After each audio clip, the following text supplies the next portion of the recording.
Hey, Chris, how you doing, man? Hi, good. How are you? Doing well, doing really well. Thanks for willing to do this. Absolutely. This is your first interview, right? No, Oh, it's not. with you, yes, but yeah. Okay. So I can just jump around then with your career so far before getting to Fire Emblem. Love it. So what led up to pursuing professional acting for voiceover? Yeah, my journey's been interesting. I did about 20 plus years of on camera and on stage work before I even got into voiceover. Okay. So I was doing a lot of on stage stuff in Salt Lake City, Utah. I was getting paid to do musical theater performance, and then eventually what happened is I got into the on camera world here in Salt Lake City, and then I went to the UK and got my master's in acting from the Royal Conservatory. Wow. And so it was a 2 year MFA training out in England. I got to work with some of the coaches at the Royal Shakespeare Company, and just had the most incredible time learning what I thought was going to be an on camera, on stage career. And from there, I went to LA. And when we moved to LA, I was thinking at the time, yeah, I'm going to do on camera. It's going to be great. And I was there about 18 months doing on camera work before a friend said, "Hey, have you thought about voiceover?" And I was like, "Not really, but let's get into it." And so I dove in and totally fell in love. And from there, I just went all voiceover. How did you get into SAG? So most of my SAG work came from on camera. I did a bunch of Amazon series, and then eventually, what happened is I was SAG eligible for God probably a year and a half until finally it was a national Toyota voiceover commercial, a SAG scale national Toyota commercial that they said the union finally reached out and said, "Okay, you got to join now." So I did. Mhm. So then with voiceover, what was your first character part in anything? Yeah. So my first real character role um, actually was probably Doc McStuffins. Okay. Yeah, which was great.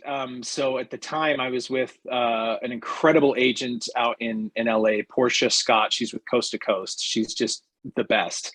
And I'd been auditioning for animation for a while and hadn't really gotten into it because animation is really tough to break into. And was grateful enough that the director Maria Estrada loved my audition, and so I got to go and play the father of, at the time I didn't know who she was because I was so new into voiceover. I showed up at the recording studio to do my recording, and I walked in the room and Maria Estrada greeted me and she said, "Hey Paul, you're going to be playing the character Azuro, and this is your daughter.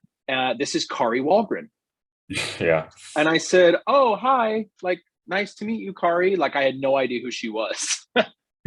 And then she ended up playing my daughter in that episode. And then afterward, when I found out who she was, I was like, "Oh, that was Kari Wahlgren."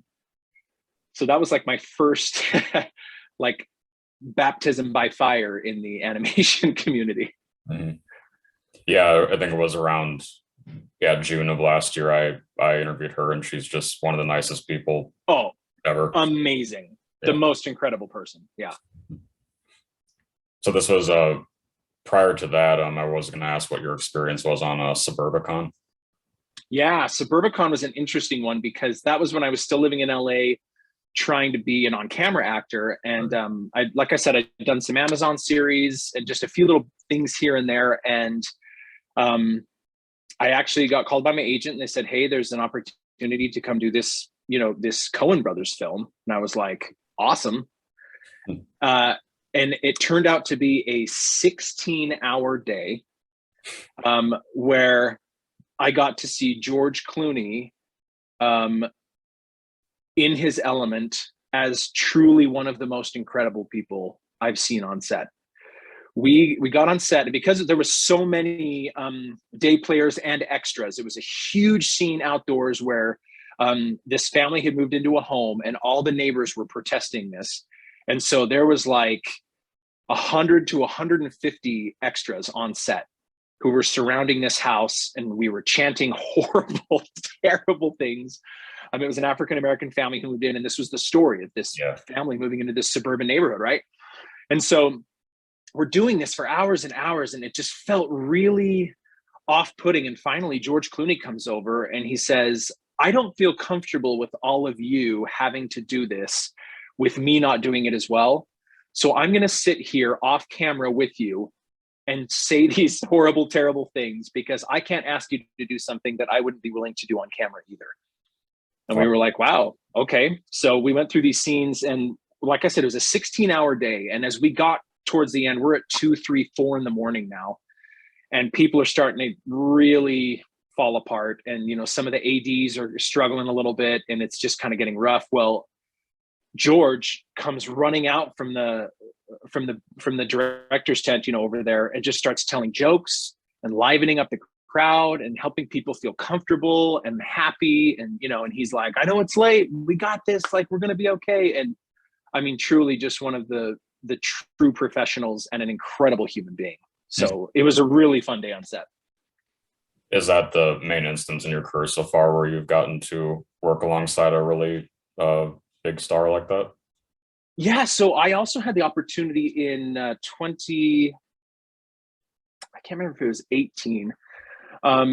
In Salt Lake City, there is a giant building that is the Church of Jesus Christ of Latter-day Saints Conference Center, where every Christmas they hold a big Christmas special on PBS. They have huge stars that come in, anything from John Rhys Davies to Kristen Chenoweth to Sutton Foster, to huge stars that come in and do this big Christmas thing.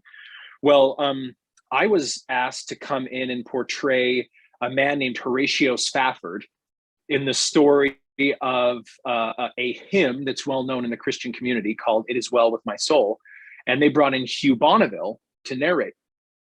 And so I got to do a fantastic performance with Hugh Bonneville, which he, again, is one of those incredible individuals who was so giving and just wanted to, you know, get to know me and who I was. But it was Hugh Bonneville and Sutton Foster that year. And so I got to work with Hugh and Sutton, and I've only worked with incredible people. I feel spoiled because I know people talk about, you know, there's people out there who are hard to work with, but I've had some amazing experiences with just the most genuine, wonderful people in Hollywood. So that's been really fun for me. Mm-hmm. This might be obvious, but do you have more of a affinity to pursue voiceover now opposed to on camera? Yeah, it's one of those things to where I thought I knew what I wanted. And then once I found voiceover, I was like, oh my word, this is where it's at. Because especially with on camera and on stage, you know, you're usually playing kind of one certain genre or one certain role, where every day I'm doing 15 to 20 auditions that are all completely different. Right. Anything from explainer videos to animation to video games to, I mean, the whole gamut. And so I love voiceover because I get to just do all the things all the time. Mm-hmm. So, yeah. What do you think with voiceover so far has been the case where you've had to get the most emotionally involved, like darkest headspace? Man, I tend to move toward animation and video games. That's where I book the most. In terms of an emotional range, I had to play a scientist in a video game that lost his wife. And it was played out in a way that there was different scenarios on how that happened. And so I had a long video game session of, okay, this time she dies this way. I can't give too much because I'm still under NDA on it, but she dies this way on this, and then she does this on this, and then she dies this way. And so I have to fully emote and show this grief and this sorrow like 5 different ways over and over again. And some of them is like screaming bloody murder, and some of it is sobbing, and the full range of grief. And that by far has been one of the hardest sessions I've done, emotionally. What about the case where you've had to alter your voice the most so far? Yeah, altering my voice the most. I do a lot of accent work. Because of my MFA in acting from the UK, I had to certify a certain number of accents to a level of authenticity so that I could use those accents, and, you know, people from the UK wouldn't know that I was American. And so the majority of altering my voice is accent work. But there was one video game character I did that was in Smite. I don't know if you know, if you're familiar with Smite. Yeah. So in the video game Smite, there's a character called Throth, and he has a skin that was called the Book of Nightmares skin, and it was a very creepy, back at my throat voice, almost like Joker, like Mark Hamill style Joker voice. So that was a fun session to do. That had me tired after an hour or so. Yeah. And so with Genshin Impact, were you auditioning for a playable character first? Yeah, Genshin Impact was really interesting because I didn't audition specifically for a character in that game. I was contacted. They reached out to my agent and said, "Hey, we want to use Paul for these different characters." Okay. So that was one of those really fortuitous ones where I actually didn't audition for it. They just reached out and said, we want him for this. And so, you know, I got to play 4 or 5 different characters, which was so fun. I mean, Genshin Impact is incredible, and it's a huge franchise. So I was very fortunate that I got to participate in that.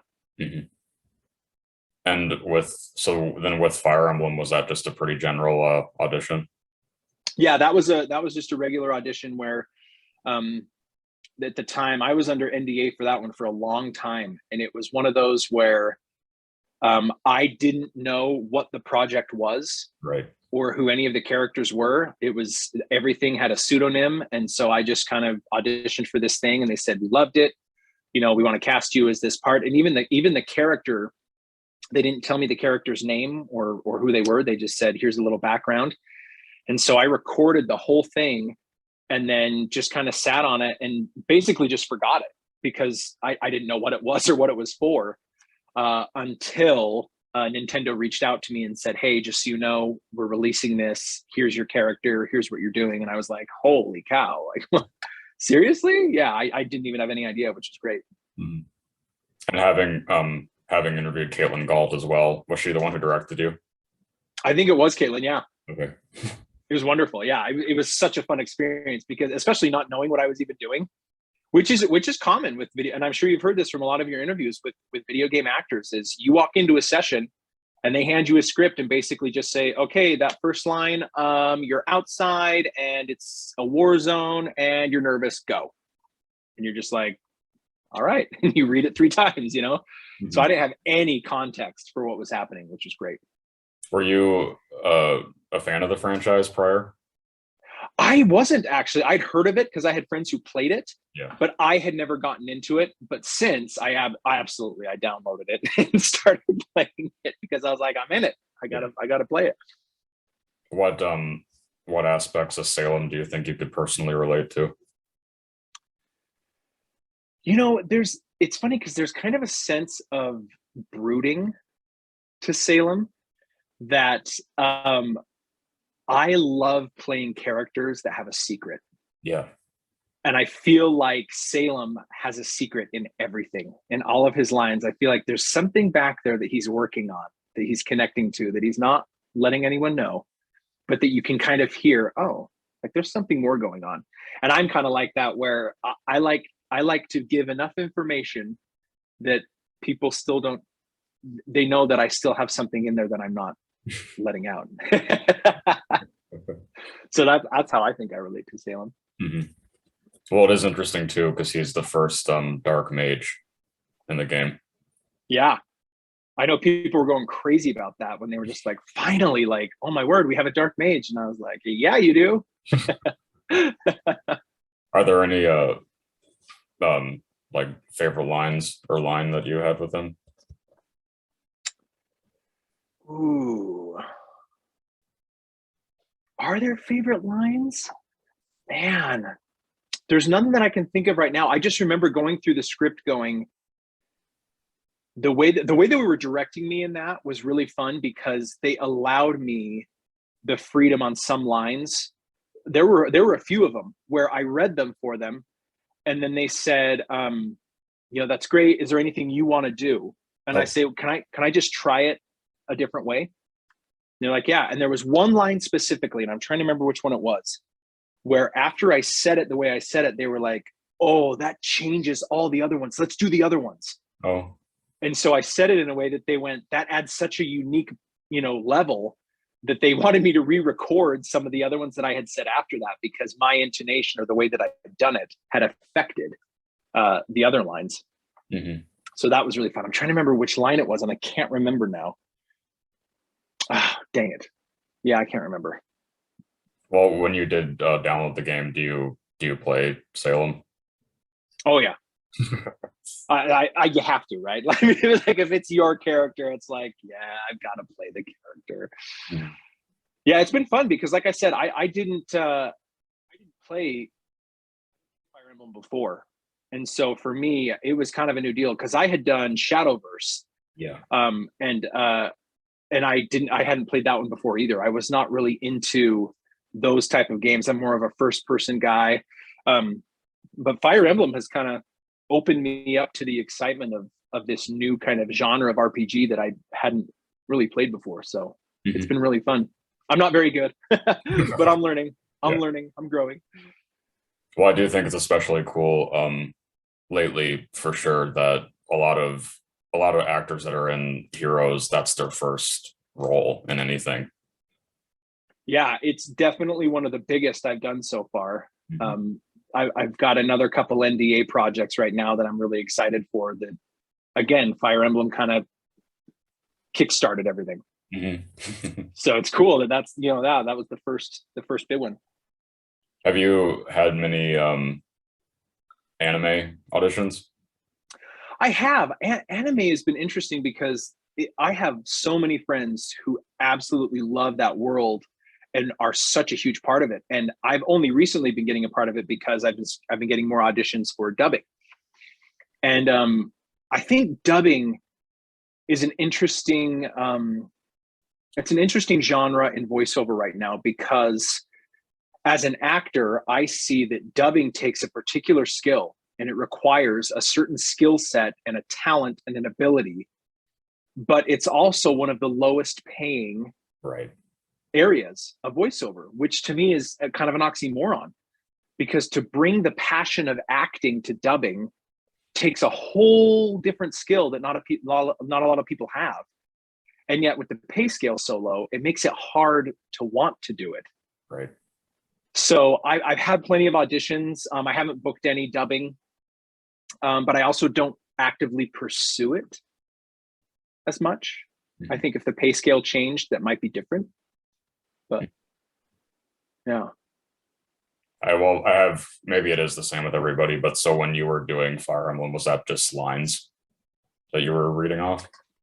Yeah, so basically they sent me a script, and they had the lines that they wanted, and then next to it just a few like descriptors in terms of helping me understand a little more of the context, like angry or frustrated or excited, or just like some descriptor words. And then they would just say, okay, here's the scenario. You just activated this ability, or you just did this or this, and here's the scenario, and then just give me 3 in a row. And so then you just look at it and go, all right, how do I want to? And usually my process is usually the first take that I'll give them is what I anticipate they're thinking in their head of what they want. And then the other 2, I just follow my gut. Okay. And just do what I feel like I would do, or how I would say it. And it's often about a 50-50 split, where they'll say like, oh, we liked A, or, oh, actually we liked C or B. And so it's just, you go down the list and you just read them off, and they'll just give you a little bit of context, and you just try and figure out, all right, well, here we go. Yeah. Well, it is so just amazing too, that all the genealogy behind everything with that, it's insane. Oh yeah. Like there is so much that they have built into and constructed and planned and designed, and to come into it with just these words and then see it afterward, and how it all fits together and how the characters all gel. I mean, they have done something remarkable over there. So is there anything else that's upcoming that you're part of that you can safely talk about? Yeah, safely. That's the great word for it. There is, so I just filmed and released, it's on YouTube for anyone to see. It's Sherlock the Musical, which it was written and directed by these two guys who were trying to take it to Broadway. And so what they wanted to do was film a bare bones kind of black box style version of it with music and everything to then send out to the world so everyone can see it, and then have investors say, you know, hey, yeah, we want to put that up in our theater. So I play the bad guy, James Moriarty. I usually play the bad guy, which I'm totally fine with. I love playing the villain. But yeah, it's on YouTube for free for anyone to watch. Sherlock the Musical. It just released last week. It's pretty bare bones, but it gives you a really great idea about what the musical could be. I'm also going to be shooting a new feature film this fall that will be coming out hopefully next year. And then, oh, that one is NDA. Oh, never mind. A couple video games and a couple animations that will be coming out in the next 6 to 8 months. Okay. So some good stuff. I'm very excited. I'm very blessed. Mm-hmm. Well, I know your career is a blossoming, of course, but my final question is always asking, what do you want your legacy to be? I want my legacy to be that when people hear my work or see my work, they don't think about what I'm doing, but it helps them think about their own relationships in their life and how they can improve their own relationships, or how they can strengthen their own relationships in their life. Okay. That's what I would want. Well, thanks. I'm glad that we got to do this. Yeah, me too. Thank you so much for taking the time. I really appreciate it. Yeah. It's I don't know if you've even seen some of the fan comments, but ever since Salem came out, a lot of them were like, I wasn't expecting his voice to be that low, but I really like it. Oh, I'm so glad. Yeah, I've loved being able to help with Salem, and I'm sure there will be many more projects in the future. And I'm just grateful to be where I am and have what I have. So thanks for taking the time. I appreciate it. Yeah. Have a good rest of your day. Hey, you too. Take care, Chris. Thanks. Bye. Bye-bye.